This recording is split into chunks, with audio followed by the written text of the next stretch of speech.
রাত্রিবেলা যতই কাজ থাকুক না কেন, রান্নাঘরটা ক্লিন না করে শুতে না মোটেও ভালো লাগে না। দেখো, সকাল থেকে তো প্রচুর রকম থাকে, যেটা আমাদের সবারই থাকে, কিন্তু দিনের শেষে যখন রান্নাঘরটা পরিষ্কার করে শোয়া হয় না, তখন মনে হয় অনেকটা ভালো লাগছে।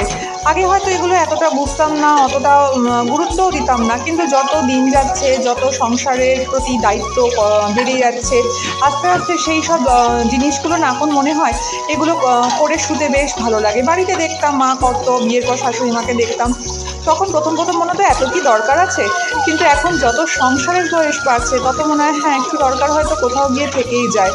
আমরা ওই যে বলি না রান্নাঘরে মা লক্ষ্মীর বসতি, সেটা হয়তো কোথাও গিয়ে সত্যি। আমরা কম বয়সে সেটা যতটা না ফিল করি, আমাদের যত বয়স বাড়তে থাকে, হয়তো সংখ্যার বয়সের থেকেও বেশি করে আমাদের যখন সংসারের দায়িত্বকাল বাড়তে থাকে, তখন আমরা অনেক কিছু আস্তে আস্তে বুঝতে শিখি, বুঝতে পারি যে হ্যাঁ এইগুলো করলে হয়তো বা আমাদের সব কিছুটা ভালো হবে। হয়তো ছোট ছোট কিছু জিনিস আমাদের জীবনে অনেক কিছু দরকারিও, যেটা আমাদের রুটিনের জন্য প্রয়োজনীয়, যেটা আমাদের দায়িত্ব শেখায়, সংসারে শান্তি বজায় রাখে, হয়তো এগুলো হয়তো তার সঙ্গে অঙ্গাঙ্গিভাবে জড়িত। গুড নাইট, সবাই ভীষণ ভালো থেকো, সুন্দর থেকো, সাথে থেকো।